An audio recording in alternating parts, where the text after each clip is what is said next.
Hello, and welcome back to the Friday Vinyl Club, where every day feels like a Friday and every album tells a story.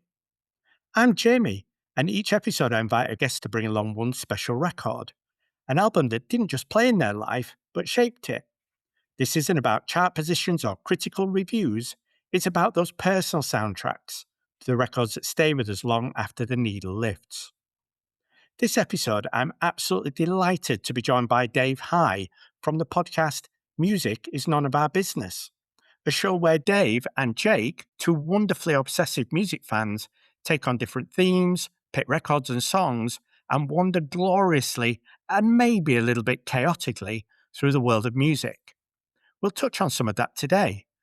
But before we dive in, Dave's pick for this episode of Friday Vinyl Club is 17 Seconds by The Cure. Released in 1980, this was The Cure's second studio album, a record that moved them away from their nervier and sharper post-punk of their early material and into something more colder, moodier, and much more atmospheric.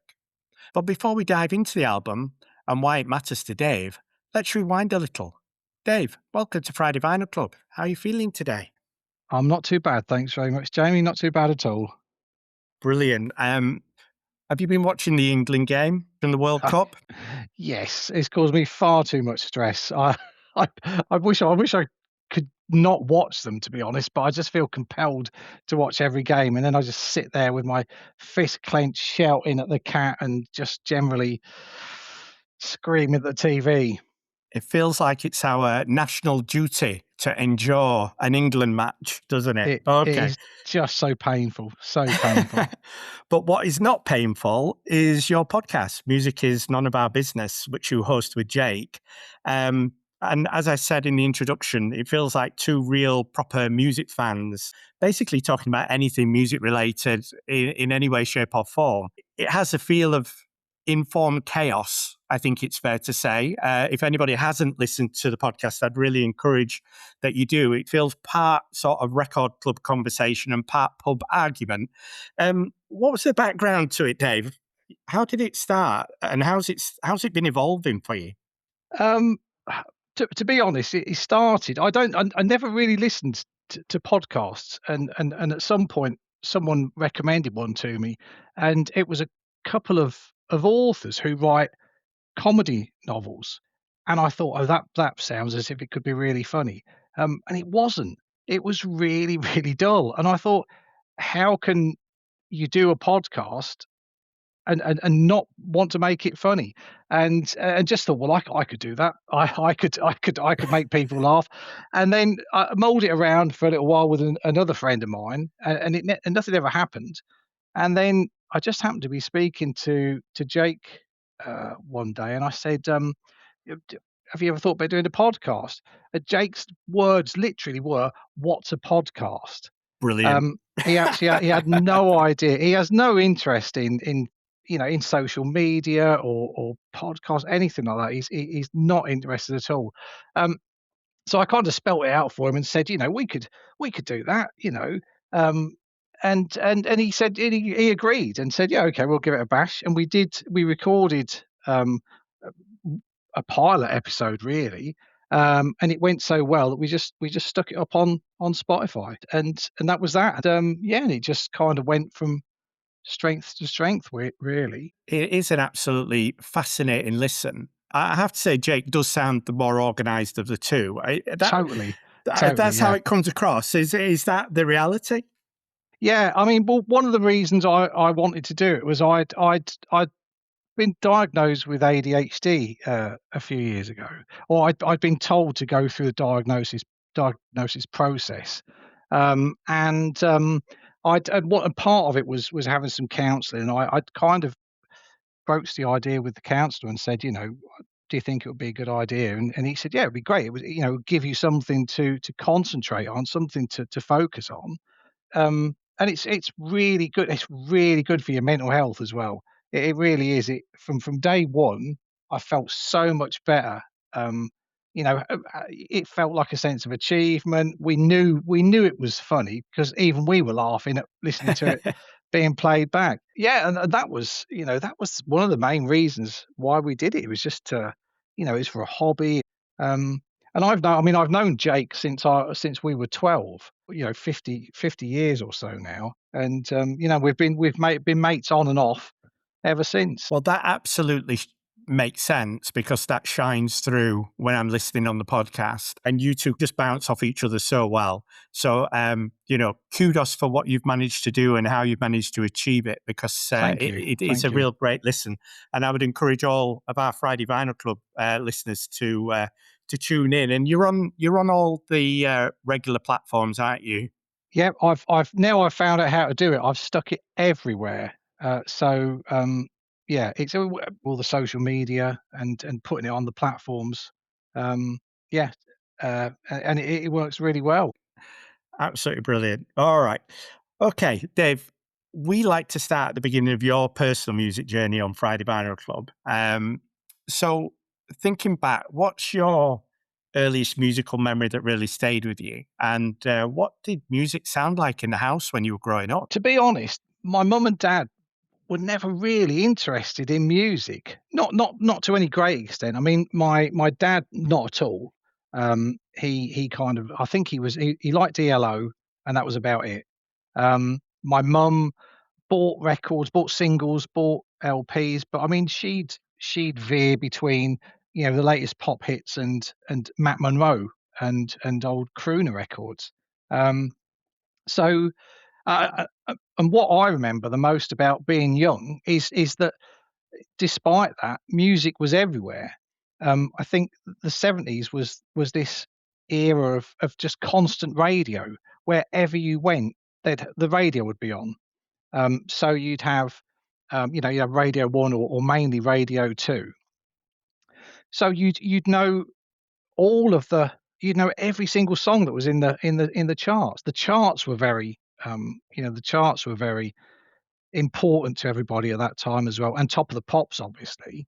Um, so even now, if you could give me a 70s single, and I'll probably know a snatch of the lyrics or I can hum the tune.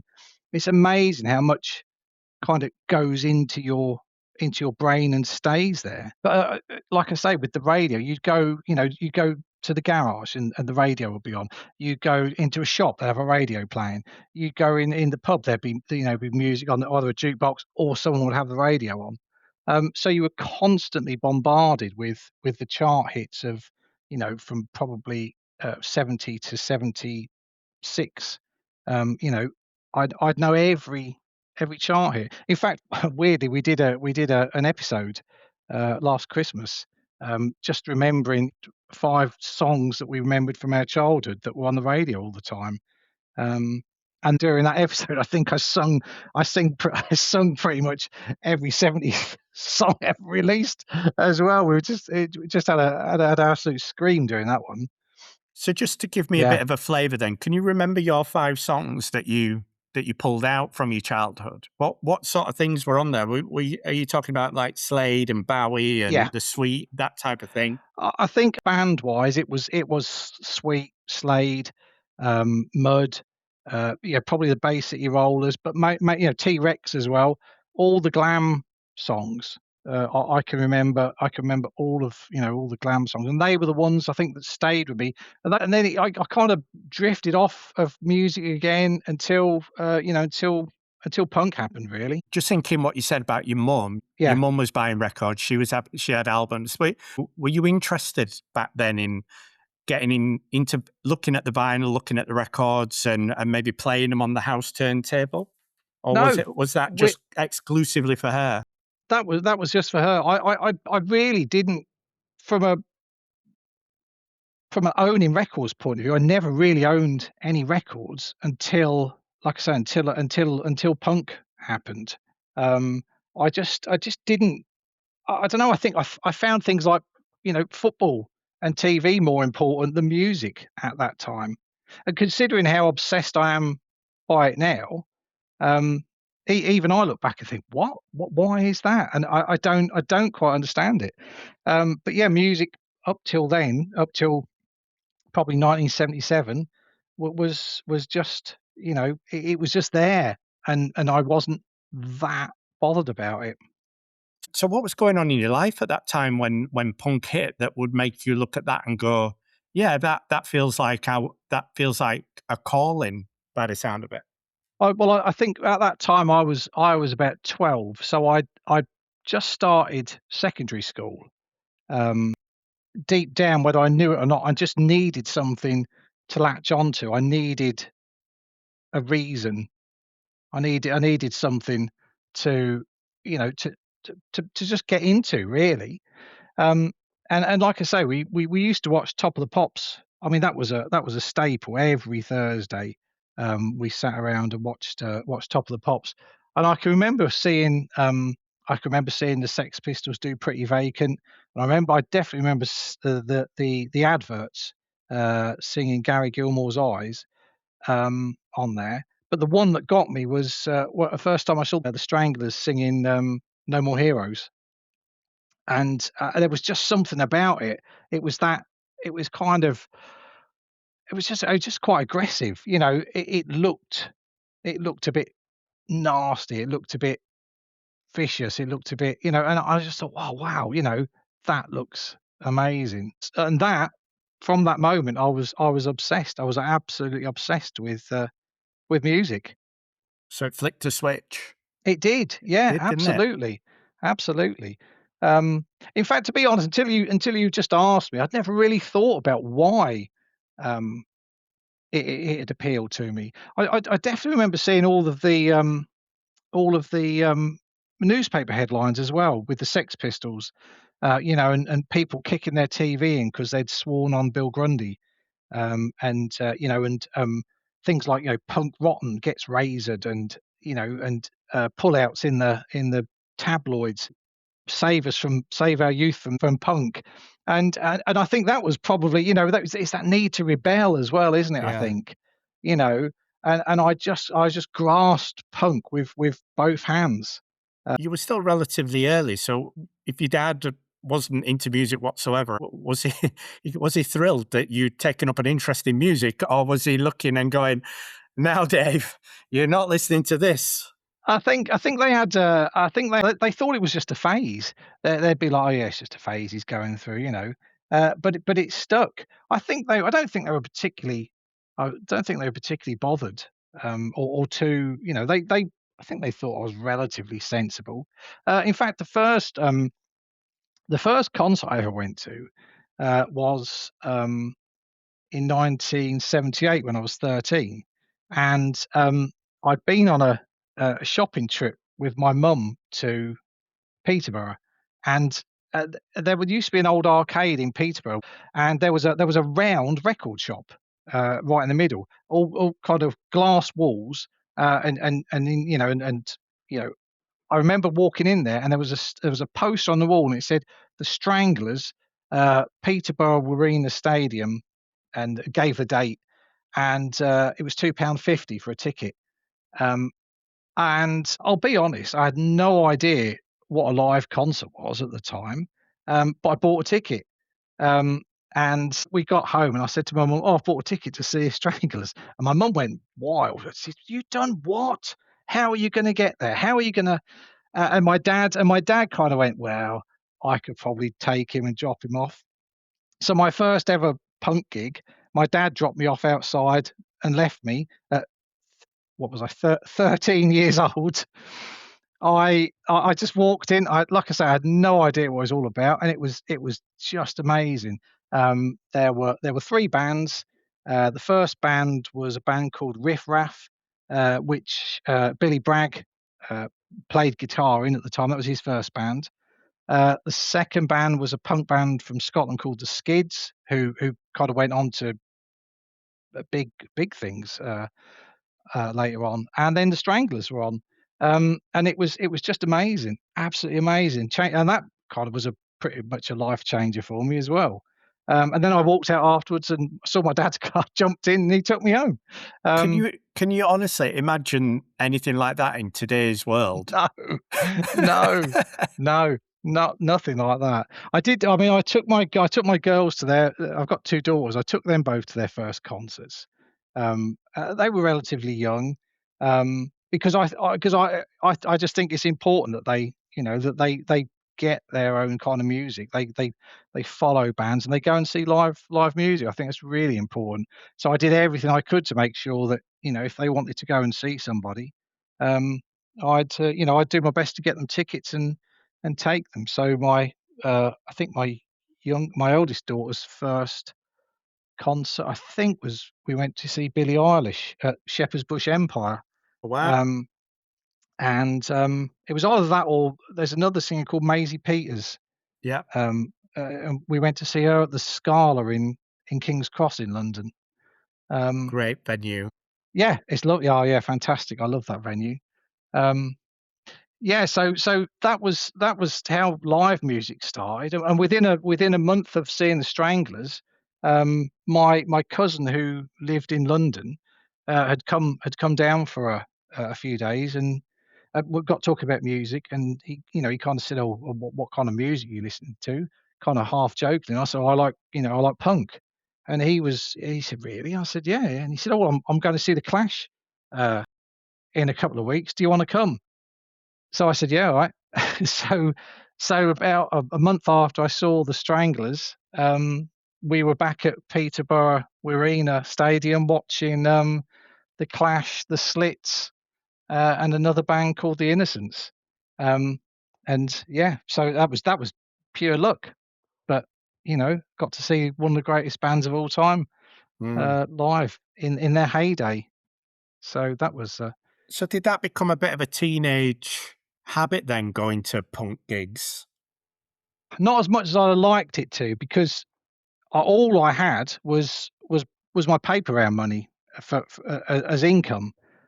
So I didn't get to see as many bands as I could have or would have liked to. I saw Stiff Little Fingers the next year. That was when was that? That was about '79. We saw the Damned that year on the Machine Gun Etiquette tour. Saw the UK Subs. We saw Damned again. There was a couple of other ones we went to, but it wasn't until I'd got a job and a wage that we could afford to go, a bit more regularly. But even then, we had no transport. It was difficult to get everywhere. So yeah, we went to as many gigs as we could. Um, but but also, given that lack of money, all my money went on records at that time as well. So I was just constantly buying records. Well, that's nicely timed, because you mentioned the Stranglers there, and they were the band you latched on to. I was gonna ask, were they the first vinyl record you bought? The Stranglers, the No More Heroes was the first 7-inch single I ever bought. Um, and I've got a feeling that one of their first two albums, I think it was probably the first out of the first Stranglers LP, was probably the first album I bought as well. I tended to buy more singles than anything. We had a really, really great record shop in the small town we lived in, called Keith's Records.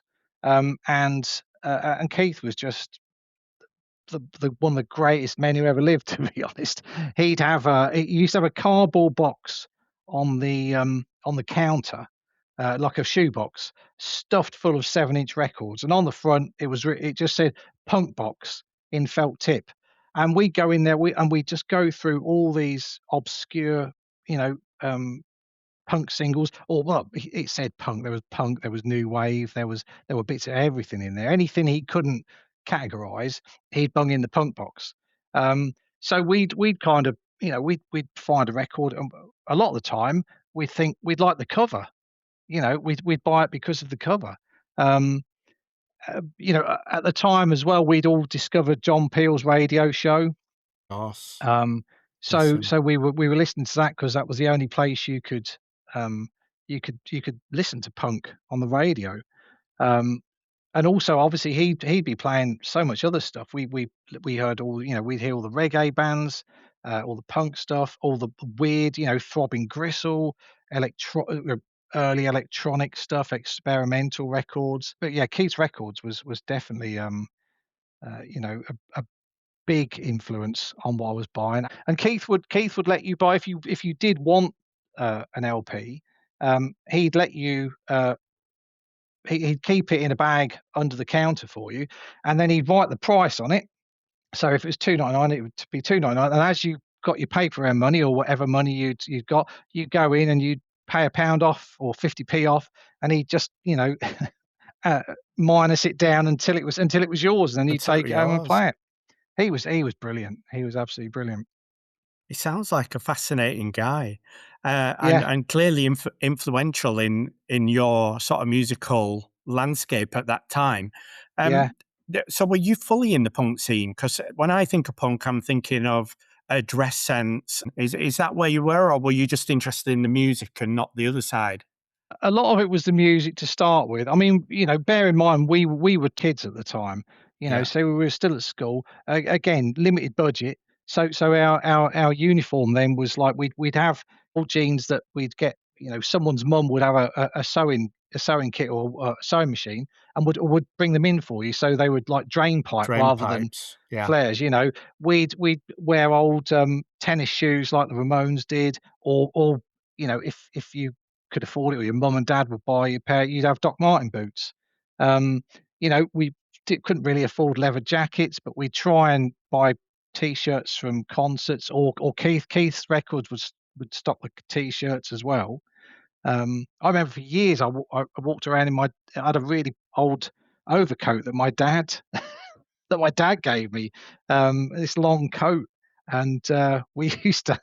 I don't know whether I should tell you this. We used to use it for shoplifting records from Woolworths I because was going to say not from Keith's records. no, no, we'd go in Woolworths, and this coat had these great big deep pockets, so you could put your hand right in the pocket, and then you could like slide records inside it, and you could grip them through the lining. So so we go into so any punk records or that had made it into the charts. You could go into Woolworths, and they'd have like the top 40 singles. So you just make a little pile of all the ones you wanted, slip them inside your overcoat, and off we'd trot with a few quid's worth of records. At least you were showing that pure punk attitude, I Oh guess. dear, yes, yeah, yeah, yeah, absolutely. And then as we progressed through punk, I mean, then we got into you hit like the late 70s and the 80s when we all discovered crass, the anarcho punk stuff, and Discharge, who were like the anti-war bands, and then we'd start kind of getting a few ideas about anti-war, anti-religion, anti this, and you'd get these records with these covers that folded out into huge posters with everything you need to know about different subjects. It gave you to think for yourself. It told you, it said it was like, don't listen to what people tell you. Find out for yourself. Think for yourself. Don't just take everything as read.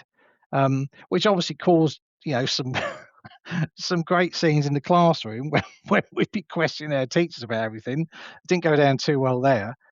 I still do it now. If I read something on social media, if I read my first thought is to go and look for myself, and find out if it's the truth. Go to news sources, go to fact finding pages, and find out whether it's truth or lies. I've always kind of done that, and I kind of I thank punk for doing that. You have to do that nowadays. 'Cause there's so much fake news and Absolutely. AI out there. It is hard to know what is real and what is not real. Did your musical landscapes evolve then as you went through your teenage and into your sort of early 20s? Has it always been punk is your first love and you've not moved away? I think punk was my first love, but we kind of diversified relatively quickly. I mean, I think in late 70s, I discovered Kraftwerk, Okay. and that was a complete eye opener for me. I mean, it went like the Clash and the Sex Pistols, and then kind of on to Stiff Little Fingers, and later Damned, and then all of a sudden, out of the blue came the Man Machine by Kraftwerk. And it was like, whoa, synthesizers. And a lot of the punk were quite close-minded. It was like, oh well, no, no, no, oh no, you can't listen to anything else. It has to be punk. It's got to be punk. And I always hated that. I always was. so inquisitive about music because there was so much out there. And then kind of, you hit post-punk and the landscape changes a bit and broadens out a bit more. And then we just let it keep broadening and just listen to everything we could lay our hands on. I mean, this is me and Jake and a few of my other mates from back when we lived in our little town. We lived in a little town called March in the middle of the fens, so it was very out in the sticks. But there were like three or four of us, and we just kind of grabbed whatever we could. So we kind of gravitated to the Cocteau twins was a big was a big band for us. Killing Joke, um, you know. Uh, anything that sounded like Killing Joke we loved. And then there was the goth stuff. There was, all the 4AD, like I say, with the Cocteau Twins. We got into a German band called Exmal Deutschland. Um, and then a lot of the original punk bands were kind of broadening their horizons as well. You had Susie and the Banshees going off doing their thing. You had bands like Magazine who'd already incorporated like prog almost into their into what they were doing.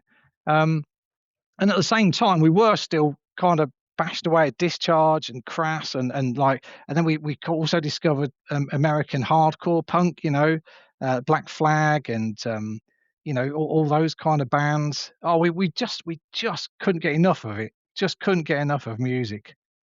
Were you kind of sharing music via like tapes at that point, or is this on records? You just go around and swapping records like little libraries and things? Oh, a bit of both really. We'd forever be taping records for each other and doing and mixing, doing tapes of singles. I mean, that went on while until cassettes kind of went out of fashion.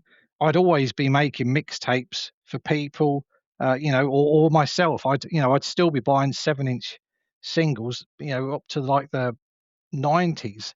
So so, I'd have a pile of them, stick them all on a 90-minute, tape, and then so I could just play them 'cause I'm inherently lazy. I can't be bothered to keep getting up and turning the record over. So stick 'em all on a tape, just listen to them, one after another. Cassette culture was fantastic. I still love cassettes now. I still buy cassettes. I love them. I think they're great. As I was growing up and getting into music, they were just on the out and CDs were on the in because there was that kind Yeah, of gap, wasn't there, between vinyl kind of dying out as a medium, as a format, and then suddenly being reintroduced, and then it totally. and then it had that big comeback. So you would have seen that whole trajectory of the heyday of through the 80s. I think was it 85 when Thriller came out, and they're Yeah. selling so many vinyl records, and then eventually it started to peter out. Did How did that feel? I mean, did that feel just like normal evolution at the time, or did you pine for vinyl when it started to die out a bit? No, not really. It did feel like evolution. I can remember I got my first CD player in I'm pretty sure it was about 1990. And by that time I probably had about probably 5, 600, 7-inch singles and probably 3 or 400 albums. Um, and as I bought more and more CDs, I just went straight to CDs. I thought this is great. Don't know whether they sounded better, but they sounded different. I think it was a bit of a novelty really because it was just you were told it sounded better, so you thought, oh well, it must. And whether it did or not, I think is debatable. I've got thousands of bloody CDs all over my flat, and I don't even know what I've got, to be honest. I've got so many of them. I kind of keep a selection in my main room, um, with all my records, and the rest of them are kind of scattered around all over my flat. When your daughters were growing up, did you give them your sort of music tastes, or were they not overly interested? I I tried my hardest not to say to them, "I think you should listen to this. I think you should listen to Cats," because I didn't want them to think they were brainwashed. So what I did was I just tried to just make sure there was always music playing, whether it was, of all different genres, and a lot of the time we'd kind of leave, Radio 6 on. Six Music. Oh, right, yeah. Um, we'd play that a lot, because, I just wanted them to be aware that music is awesome, and they should listen to it. But like I say, I wanted them to make their own minds up about about what they were gonna listen to and what genres they kinda got into. One of the great things between me and Ollie from a father-son relationship is that at some point, uh, Ollie started coming back to me and saying, "Have you heard this? What do you think of that?" And started passing music back. Has that happened in your family with your daughters? Yeah, absolutely, Isn't it absolutely. wonderful? It is, it's great, yeah. I mean, they've got pretty good taste in music. My eldest is kind of, she likes girl singers. She's kind of likes things like Phoebe Bridgers, and kind of sad indie stuff. I think that I hope she never listens because she'll kill me for saying that. But that's the kind of thing I associate with her. Whereas Annie, my youngest, is kind of gone a bit more pop just recently, or not pop, more. I mean, she likes things like Olivia Rodrigo, she likes Cat's Eye, she likes Noah Khan, people like that, Gracie Abrams, and all that kind of thing. But she still listens. I mean, she'd listen to anything really. They've all got these massive playlists on streaming services now, and they just constantly add and add and add to them. I think one of Lily's playlists is probably about a day or 2 days long, or something Wow. ridiculous, possibly more than that. And she has asked me recently. She said, "Oh, can you just send me recommend a few LPs for me?" So I sent her a load of stuff that I thought she probably hadn't heard of but might like. Everything from Dusty Springfield and Van Morrison to the Old Marble Giants, just anything I could think of that I thought might be a bit different and she might appreciate. But they still love live music as well. In fact, Lily owes me about 350 quid for tickets at the moment that I've had to buy Whoa, for her. Lily. Yes, I know. Well, I did wonder if that was where your love of Olivia Rodrigo came from. Yeah, It totally. it's Yeah. come from them. Yeah, yeah, I think she's great. I kind of I can't remember how they introduced me to it. It was the first. I think was it Driving License? Was that her first song? It And was it's one like, of them, "Dad, I Dad, think, yeah. yeah, Dad, this is really good. You'll like this." And I listened to it, and I was like, "That is really good, actually."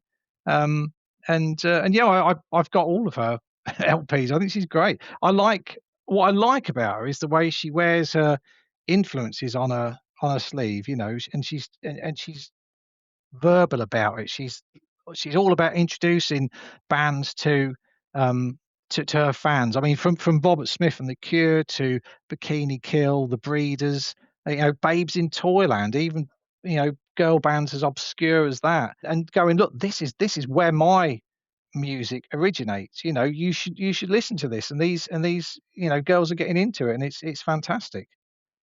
How did you feel when she brought Robert Smith out of The Cure at Glastonbury? I thought it was great.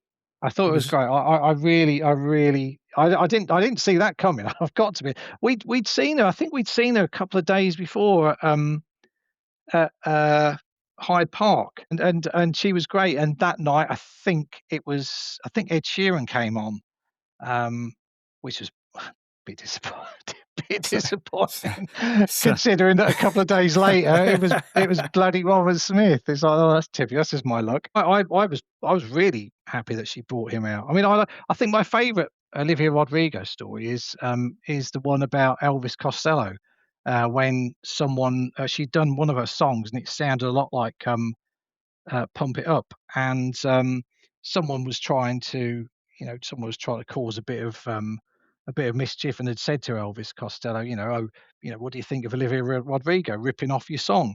And he said, "I don't really care. I ripped that off and he gave a list of songs where he'd stolen the same riffs from, and it said that's what we do. That's what music is. You get an old riff and you reappropriate it, and it's absolutely right. It's absolutely right. It's brilliant. Absolutely brilliant. going back to The Cure and Robert Smith coming on with Olivia Rodrigo. Do you see what I did there? I tried to weave in a nice little entry point. Very Um, good. Very Thank good. you. Thank you. Much more professional than I'd than I'd have ever done. So have you seen The Cure live over the years? Funnily enough, funny you should mention that. The first time I saw The Cure was in '84, I think, on the Top tour. But we'd been big fans before, and in the 70s and 80s, if you went to a gig, you'd basically turn up and buy a ticket on the door. That was how it worked. Nothing normally sold out. You just rock up, oh yeah, just one ticket, cheers mate, and then you'd go. So we'd arranged to go to see The Cure. I think it was probably around 17 seconds time, around 1980. And my friend Neil's girlfriend had passed her driving test and had a car. So we'd arranged that we were all going to go off to Norwich. We were going to drive to Norwich and see The Cure. And on the day of the concert, her car broke down. So we couldn't go. And then a couple of years later, they were playing Norwich again. So we said, right, we're definitely going to go this time. We're definitely going. Gabby's car's she's going to pick us up, and off we're going to go. And the day of the concert, she crashed her car into a ditch. So we didn't get to go. So in the end, we went to see them in Nottingham in 1984 on a coach because we thought that's the safest way. We're going to get there. We know we're going to get there. So we all jumped on. We all jumped on a coach and off we went to Nottingham, and we saw them. We saw them play on the Top tour, and it was fantastic.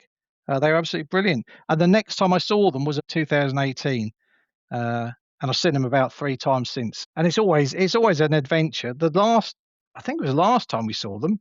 I went to Wembley Arena, and we came out, and it had snowed, and we thought, oh, that's fine. We got the underground back to where we parked our car, and by the time we got there, the snow was that deep. Oh, It was horrendous, and we had to go drive back down the A1, and we were thinking, right, well, when we got on the A1, that will be fine because it's a main road. It would have been gritted. It'll be fine. Oh, took us 4 hours to drive home, um, which wow. normally takes about just over an hour. It was horrendous. Are we sure this is the band The Cure, or is this the band The Curse? I know. It does feel like that, doesn't it? It does feel like that. Yeah. I'm glad you got to see him. But you've brought in today 17 Seconds by The Cure, which, I'm probably coming to The Cure more through well-known songs rather than deep catalogue albums like this one. So I'm really looking forward to you sort of guiding us through this. So you've been to see them quite early on. How did their music first enter your landscape? Was Um, it just through like John Peel or the radio?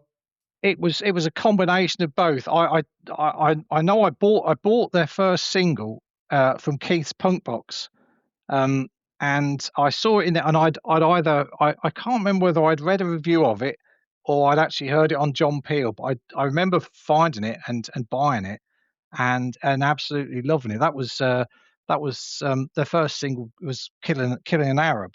And then when their album came out, they had a couple of other really good singles. There was Jumping Someone Else's Train and Boys Don't Cry. I can't remember the order in which they all came out, but their first LP, Three Imaginary Boys, I was so disappointed with because it just sounded so weedy. There was no meat on the bones at all. There were some good songs, but I think the problem was that there was a reasonable amount of filler on the first LP, and it really was filler. It was, I think there was a dreadful cover of Foxy Lady on there, and I mean, Cure fans will be cursing me for saying that, but it really wasn't a very good LP. So when 17 Seconds came out, and I bought that was 1980, and 1980 was kind of one of those years where uh, I kind of look back on that as being a real turning point in music because you were just coming out of punk, and while we were still listening to punk, like I said earlier, there was some superb albums came out in 1980 that had kind of had their roots in punk but were going somewhere else. another of my favourite LPs of all time, Pauline Murray and the Invisible Girls, which was so far ahead of its time as a kind of a spangly synth pop album that it's untouchable really. You had the first Killing Joke album that year, uh, Young Marble Giants, who I mentioned earlier. Their first Bauhaus album came out, the Psychedelic Furs. But the Cure album was just my favourite of that year, and like I say, it was just going somewhere else. It had kind of gotten rid of the weediness, and there was a bit more oomph to it, and there was synth on it as well. There was lots of synth, and I think that was what made that album stand out and still stands out for me. It's kind of it's a Cure album that's kind of on its own, really. Um, it's kind of not like what was before, but it doesn't really sound like what came after, other than how Robert Smith's voice is always there. That's a constant. But just there's something about 17 seconds that's just a bit kind of a bit smudged, for want of a better word. From the cover. The cover's kind of an out of focus photograph. Um, and the music, just there's just something kind of almost ghostly about it, really. It just stands alone, I think, in their catalogue. So I've been listening to it as a complete newcomer to this album. So I was really surprised at what I heard. And it took me a couple of listens really to get my head around it, because I think the atmosphere of it was really sort of, there's no dramaticness in there. It feels quite solitary, quite lonely. Um, Yeah, the totally. the bass line on almost every song is almost hypnotic. So yeah, I'm still don't know what to make of it after a week of listening to it, and probably that's a good thing, I think, because I think records like that kind of unfold. But there was nothing that instantly sort of grabbed me, if that makes sense. But Yeah. it Oh, seems that totally. was Yeah. different for you. I still think, as a record, I think you have to listen to it, you know, in order, and from start to finish. It's not something Yes. you can really dip into and out of. I mean, you can. I mean, they as standalone tracks, they're all great. Um, but if you want the real feel of that LP, you've got to put it on and play it all the way through. Um, I'm a big fan of associating music with memories, and I always find that I could put some songs on, and wham, I'm back in a particular room in a house at a certain time in my life, or bam, I'm at a gig watching them play that song, or I'm doing this, or I'm doing that. But with all but one of the songs on this LP, if I listen to them, it's like they're triggering memories, but nothing, but never anything I can quite grab hold of. It gives you Okay. that sense of, it's just everything about it is just slightly out of reach. Um, in the music itself, like I say, it's kind of almost spectral at times, and ghostly, and it's it's kind of like it's kind of in the ether. So you're trying to grab hold of wisps of something, and for some reason, the whole album reminds me of feelings rather than Rather than actual memories. memories. Yeah. Apart from one, the only song that gives me a particular memory is "Play for Today," track two, and I just always remember sitting in the passenger seat of my friend's car, with playing that and driving along a road in Heacham in Norfolk by the beach. I can remember that as plain as day. Whereas everything else, like I say, is just these little tiny out of reach memories. Kind of little fragments. Well, Yeah, yeah, maybe even 17 seconds of fleeting memories. yeah, Um, yeah, even the title itself kind of suggests that. yeah. But and weirdly, it's such a complete LP, and yet if you listen to the deluxe edition, there's some live tracks on recorded around the time before it was recorded, and what the Cure were always very fond of, and I think quite a lot of bands around that time, were they'd build tracks live, so they'd come up with a new song, and they'd road test it. When they were playing gigs, I mean, and they used to play so many gigs in a year, they'd constantly be twiddling with these songs. So if you listen to the versions of the songs on the deluxe edition, the lyrics are totally different. And the song is the same, and most of the choruses are the same, but a lot of the lyrics, the verses, are totally different to what it ended up with. And when you kind of listen to the LP and realize what a complete album it is kind of quite amusing that previous to recording it, it was nowhere near as cohesive, or it wouldn't have been as cohesive a document if they'd have used the original versions. The only versions I've heard are the digital versions that I've listened Yeah. to over this last week, and really just trying to put myself into a space of what the band were trying to achieve here. What were they trying to communicate? Because everything on this album feels really intentional. The sound, the lyrics, the way that Robert Smith delivers them. Has he ever said what was the concept of this album? I don't think there was a concept per se. The record sounds sad, and I think some of the lyrics are quite mournful as well, and melancholy. So I don't know whether there'd been anything particular that had happened then. I don't know if there was a concept behind it. They'd just got Simon Gallup in on bass. They got rid of their original bass player, Michael Dempsey, at the time. So whether he had any input in it, and also they'd taken on a keyboardist at the time for the first time. So a lot of it sounds, kind of like it's like they were finding a sound, I think, Okay. in that record. I think the forest is about, losing something, and lost in a forest all alone, etc. And I think his favorite topics seem to be love songs or loss, or there's lots of animals screaming if you listen to enough Right. Cure records as well. He does like that, hearing the animals scream. I don't know what that's all about.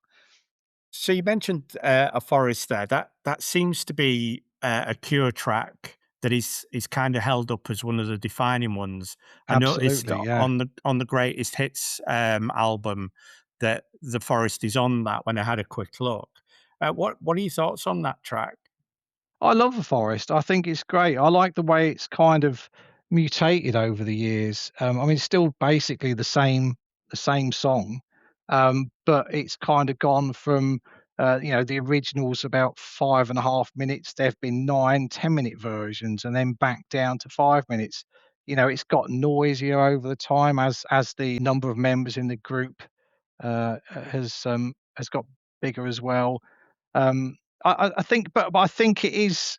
I think you can look at it as the quintessential Cure song from that era, and that's why I mean, they very rarely have a concert where they don't play it anymore. I personally, I prefer. I think "At Night" is my favourite song off of that LP.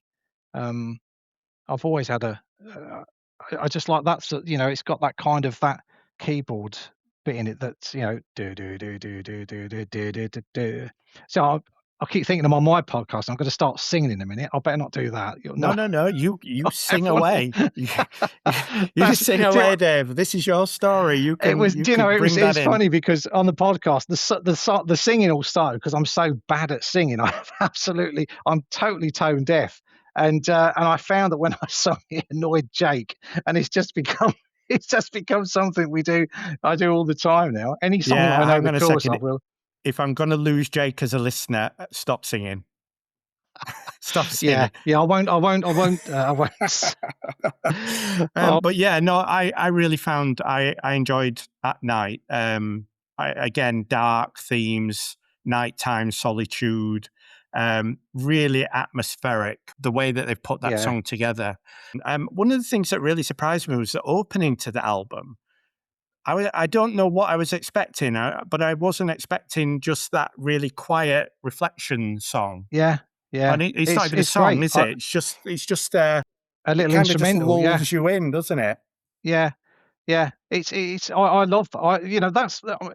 That's another thing. It is, you know, listening to it, you've got to listen to it as all at the same time. You've got to listen to the whole album. You can't just, because a reflection kind of, it's like an introduction to Play for Today. I mean, and the sequencing of the LP is just perfect as well. The way the songs kind of just the next one just seems to fit the one before, and it just carries on. Everything sounds as if it's exactly where it should be. Even things like the final sound, which is like a minute of kind of clanging piano almost. um but it fits. It totally fits. Found when I was listening to it, as you say, trying to listen to it as a whole, it had quite sparse sound. Do you think that's the power of this record because it feels so simplistic? It doesn't feel over engineered in any way. No, totally. Yeah, yeah. Because I mean, that is, yeah, you're right. That is the beauty of it. I mean, there's not that much there, but what is there is used so perfectly. What they did with that was quite amazing. Really, Mm. really lovely, lovely full sound. Even though, as you say, there's not that much to it. It gives the impression of being more than it is, I think. This album, you've carried it with you now for a large number of years. Yeah. Um, has any of the tracks changed meaning for you over the years, or have you were you kind of disregarded something when it first came out, but now it's the everything, or vice versa, or is it just played a constant companion with you? It's been a constant companion. I think from the very first time I listened to it, I mean, I know I picked out "At Night" as a favorite track, but again, as a whole album, it's just perfect in my opinion. It's probably, it's definitely a 10 out of 10 LP for me. And it's never really changed. Like I said, as I've gotten older, I think with all songs from your childhood, I'm harking back to the memory side of it now, and it's still that, that kind of. I just find it quite refreshing that, that fact that I don't get memory, I just get a feeling from it, and it's a really good kind of feeling. It feels, it feels like a time, not necessarily a place. It feels like it's just a time in my life, and I get that a feeling rather than an outright memory. And there's not many songs. The only other song that really does that is the introduction to London Calling by the Clash. For some Yeah. reason, I just get this feeling of 1979. I don't even know how to describe it. I think I've touched on earlier. One of the things I love about music is just that whole, the way it does bring back memories and feelings, and it's like, it is the, I risk of saying a cliche out loud, but it is the soundtrack of your life, isn't it? And that's one of the best things about music, um, to my mind, anyway. I totally agree, and it's one of the reasons we do Friday Vinyl Club. Tap into those Yeah, feelings, the memories that it brings, and the nostalgia that we can look back on. yeah. Um, so thinking, you've mentioned a few of Cure's other albums. They've got quite a vast back catalogue. Is 17 Seconds the starting point you would recommend anybody listening who hasn't heard much of the Cure's music, or would you push them to maybe some more of their familiar music first? Yeah, I think so. My favourite 3 are 17 Seconds, uh, Faith, and Pornography, but they do get progressively darker. If I was gonna say to anybody, to start, listening to The Cure, I'd point them to Disintegration, because although on my list of Cure albums it's 4th, it probably is the greatest Cure album. It's the most perfect encapsulation of what the Cure are. Um, because you've got the doom, you've got the gloom, but you've also got the whole bombastic side of them as well, and that arena filling side. And you've got the love songs, you've got the great love song lyrics he writes. I mean, you've got Pictures of You, Love Song, you know, y they're just peerless, absolutely peerless. It's such a great record. So yeah, if anyone's gonna say, "Where would I start?" I'd say, go straight to Disintegration, and then just work your way along. We touched on the artwork earlier. This artwork seems really distinctive in a way that others don't, in that it's very understated, isn't it? It doesn't really shout at you. Um, it's kind of blurred and washed out, sort of like a dreamlike image. Do you know what the background was for that? It's a bit blurry, a bit smudgy, a bit ghostly, and that was always my kind of impression of the album. So I just assumed that, that was the reason for that the blurred effect on it, because it is a bit, it's like I said, it's like with the songs, there are things there that you just can't quite get a hold of. So yeah, I mean, I've always assumed that was the cause of that. I mean, and plus there's it's got trees, and there's a connection to a To the forest as well. forest. Yeah, I was Yeah. going to mention that. Um, yeah, it's weird because I've seen that cover so many times in my life, but you never really, you know, look into it. And now I'm looking at it, it looks like it could have been, a blurry photograph, but going by the looks of it, could have been taken from inside a car windscreen. So I don't know whether it was or not. I just, just popped into my head. These silly thoughts just pop into my head all the time. So I can't- but yeah. All right. Well, thank you for that. Dave, I think we've spent the last hour or so proving that music is in fact entirely your business. Yeah, I'm Um, sorry. I do go on. I just can't help myself. I yeah. just can't help myself. And that's a really nice tie back to your podcast. Music is none of our business. So we mentioned it at the start, and we mentioned you could find it on all good podcast outlets. What episodes have you got coming up? What sort of themes are you and Jake going to be diving into over the next few episodes? I think we just done one about transport, so we kind of were talking about cars and tanks and bikes and all manner of different things. I've got a feeling we were gonna do, weirdly, we were gonna do albums with great opening tracks, or great opening tracks from LPs. That was one we were thinking of doing. Um, Well, I uh, think you've got 17 seconds to add to that then. yeah, yeah. Yes, Um, yes, yes. All right, Dave. We always end Friday Vinyl Club with a Friday spin, which is a recommendation for the listener. It could be old, it could be new, it could be rediscovered.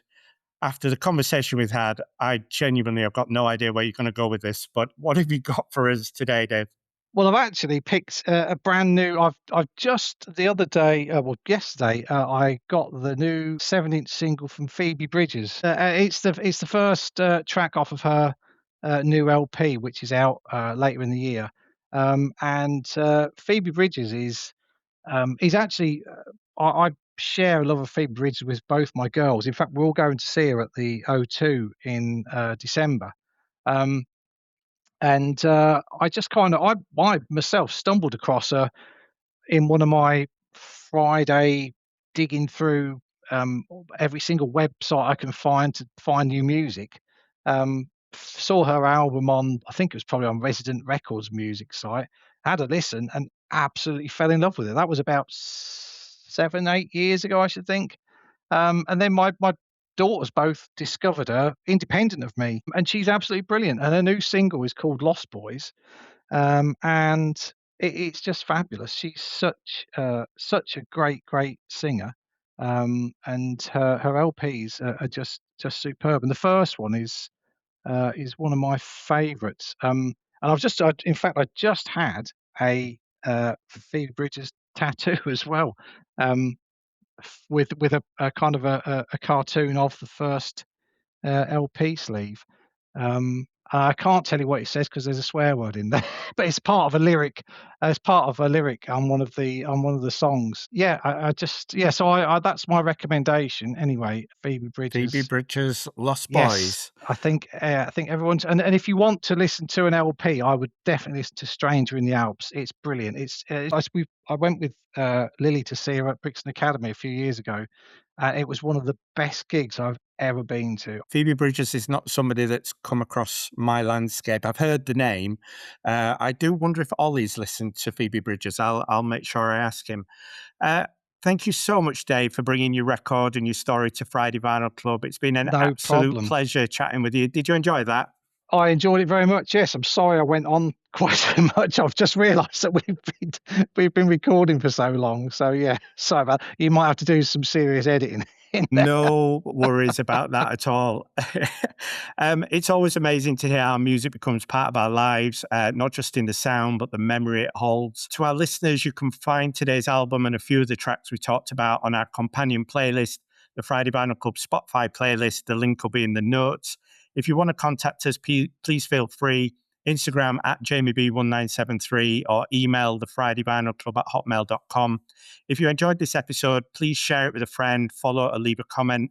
It really helps others find the show and helps a small independent family podcast grow without sponsors or ads. Until next time, keep your records spinning and your stories alive. Thanks, Dave. Really enjoyed chatting with you. Thanks a lot. Bye.